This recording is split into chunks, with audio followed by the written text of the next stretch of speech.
எங்களுடைய தேச விடுதலைக்காக தன்னுடைய இன்னுயிரை ஈகம் செய்த எங்களுடைய தமிழ் தேசத்தினுடைய ராஜதந்திரி, தமிழர்களுடைய தேசிய வரலாற்று ராஜதந்திரி அண்ணன் சூப்பா தமிழ்ச்செல்வன் அவர்களுடைய 18வது ஆண்டு நினைவு நாளாகிய இன்று எங்களுடைய இலங்கை தமிழரசு கட்சியின் கிளிநொச்சி மாவட்ட கிளையின் காரியாலயத்தில் நாங்கள் ஒன்று கூடி இன்று அவருடைய நினைவுருவப்படத்தை தாங்கி அஞ்சலி செய்திருந்தோம். அந்த அஞ்சலிகளோடு எங்களுடைய மாவட்டத்தினுடைய 40 வட்டாரங்களைச் சேர்ந்த கௌரவ உறுப்பினர்கள் மற்றும் எங்களுடைய கட்சியின் அமைப்பாளர்கள், கட்சியினுடைய அங்கத்தவர்கள், செயல்பாட்டாளர்களுடனான உரையாடல் ஒன்றையும் நாங்கள் மேற்கொண்டிருந்தோம். குறிப்பாக நடைபெற இருக்கின்ற மாவீரர் தின ஏற்பாடுகள், மாவீரர் தினத்திலே மாவீரர்களுடைய பெற்றோர்களை கௌரவித்தல், ஒவ்வொரு வட்டாரங்களிலும் கிராமங்களிலும் மாவீரர்களுடைய நினைவேந்தல்களை மேற்கொள்ளல் தொடர்பான அறிவுறுத்தல்களும் அவற்றை நடைமுறைப்படுத்துவதற்கான செயல்பாடுகளும் அவர்களுக்கு வழங்கப்பட்டது. அந்த வகையில் அது ஒரு எங்களுடைய சந்ததி கடந்து அதனை கொண்டு செல்ல வேண்டிய கடமை எங்களுக்கு உண்டு. ஆகவே நவம்பர் மாதம் பிறக்கிற பொழுதே தமிழ் மக்களுடைய நாடி நரம்புகளில் அவர்களுடைய பிள்ளைகள், அவர்களுக்காக வாழ்ந்த ஆத்மாக்களுடைய சிந்தனைகள் மேலோங்கும்.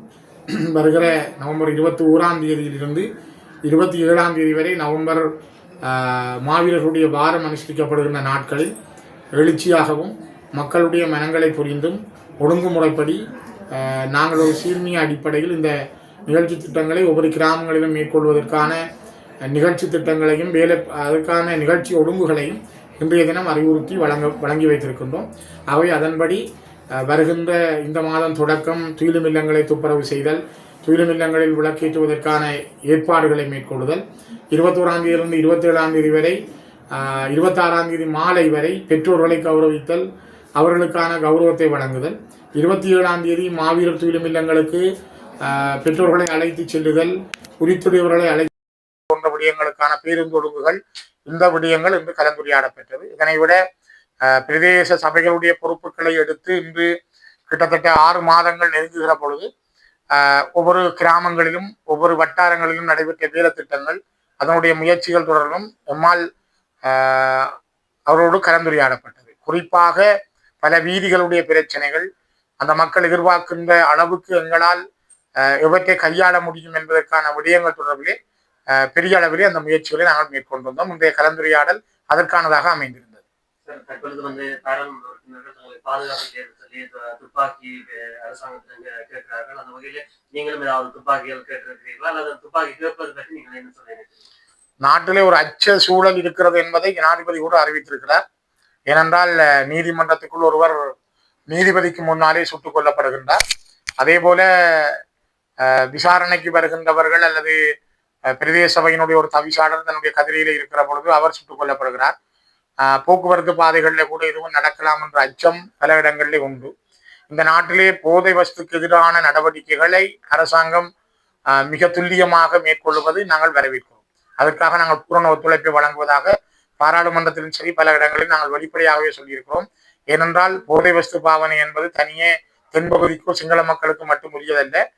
வடக்கு கிழக்கு பகுதிகளில் வாழுகின்ற ஒவ்வொரு தமிழ் குடும்பங்களினரும் அவர்களுடைய குடும்பங்களிலும் இந்த விடயங்கள் மிகப்பெரிய பாதிப்பை தந்திருக்கிறது. ஆகவே இந்த விடயங்கள் தொடர்பில் அதிகமான அக்கறையையும் கரிசனையும் நாங்கள் கொண்டிருக்கிறோம். குறிப்பாக இந்த போலீஸ் பாதுகாப்பை கேட்டிருப்பது அல்லது தங்களுக்கான ஆயுத பாதுகாப்பை கேட்டிருப்பது அவரவருடைய தனிப்பட்ட உரிமை, பாராளுமன்ற உறுப்பினர்களுக்கான உரிமை.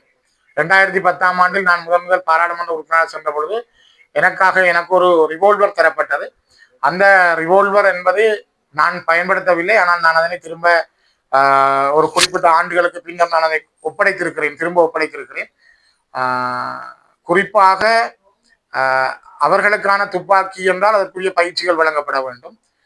துப்பாக்கிகளை வைத்திருப்பது எவ்வளவு பாதுகாப்பானது என்பதும் ஆராயப்பட வேண்டும். ஏற்கனவே 2 பாராளுமன்ற உறுப்பினர்கள் தங்களுக்குள் சுடுபட்ட வரலாறும் இலங்கையிலே உண்டு.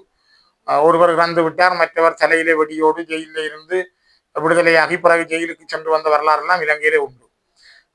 துப்பாக்கிகள் வைத்திருப்பது என்பது மிக ஆபத்தான விடயம். அதே நேரம் உறுப்பினர்கள் அவற்றை கேட்டால் அது பற்றி அரசாங்கம் பரிசீலிப்பது அரசாங்கத்தினுடைய பொறுப்பு. ஆனால் அவர்களுக்கான போலீஸ் பாதுகாப்பை அவர்கள் கூறுகிற பொழுது மக்களுடைய பிரதிநிதிகளுக்கு வழங்க வேண்டிய கடமை அவர்களுக்குரியது. இதுவரை தனிப்பட்ட ரீதியாக எனக்கான ஆயுத பாதுகாப்பையோ ஆயுதம் தர வேண்டும் என்பதை நான் கூறவில்லை. அதற்கான தேவையும் எனக்கு எழவில்லை. ஏற்கனவே எனக்கு அந்த ஆயுதம் ஒன்றை தருகிற பொழுது போலீஸ் தலைமையகத்திலே சொல்லியிருந்தார்கள், உங்களுக்கு பயிற்சி தேவையில்லை தானே, நீங்கள் வச்சிருங்கள் என்று சொன்னவர்கள். ஆகவே திரும்ப எனக்கு ஆயுதம் தந்தாலும் பயிற்சி தேவையில்லை, என்னால் ஆயுதத்தை தந்தால் வைத்திருக்க முடியக்கூடியதாக இருக்கும். ஆனால் நான் அதை கூறவில்லை. இது நீங்கள் தமிழர் கட்சியினுடைய பாராளுமன்ற குழு தலைவர் என்ற ரீதியிலே நேற்று தினம் மட்டக்களப்பு மாவட்டத்தை சேர்ந்த பாராளுமன்ற சிறுநேசன் அவர்கள் இது எனக்கு பாதுகாப்பு இல்ல, துப்பாக்கி வேணும் என்று கூறியிருந்தார். இது தொடர்பாக நீங்கள் தமிழர் கட்சி ஸ்ரீநேசன் அவர்கள் துப்பாக்கி கோரியிருக்கிறாரா பாதுகாப்பு கோரியிருக்கிறாரான்னு தெளிவாக வர வேண்டும். ஏனென்றால் அவர் சில வேளை தனக்கான போலீஸ் பாதுகாப்பை கோரியிருக்க கூடும். போலீஸ் பாதுகாப்பு கோருகின்ற உரிமை மக்கள் பிரதிநிதிகளுக்கு உண்டு, அது வழங்கப்பட வேண்டும். ஆயுத பாதுகாப்பு தனக்கு ஒரு ஆயுதம் வேண்டும் என்று கேட்டாலும் கொடுக்கிறதுக்கான சட்ட ஏற்பாடுகள் இலங்கையில் உண்டு. அதை அவர் கேட்டால் கொடுக்கலாம். ஆனால் அவர் ஆயுதத்தை கேட்டிருக்கிறாரா என்பது அவர் தெளிவாக்கப்பட வேண்டும். என்னை பொறுத்த வரைக்கும் நான் நினைக்கிறேன் கௌரவ பாராளுமன்ற உறுப்பினர் ஸ்ரீநேசன் ஐயா அவர்கள் தனக்கான போலீஸ் பாதுகாப்பை கோரியிருப்பார், அது வழங்கப்பட வேண்டும் என்பது என்னுடைய கருத்து.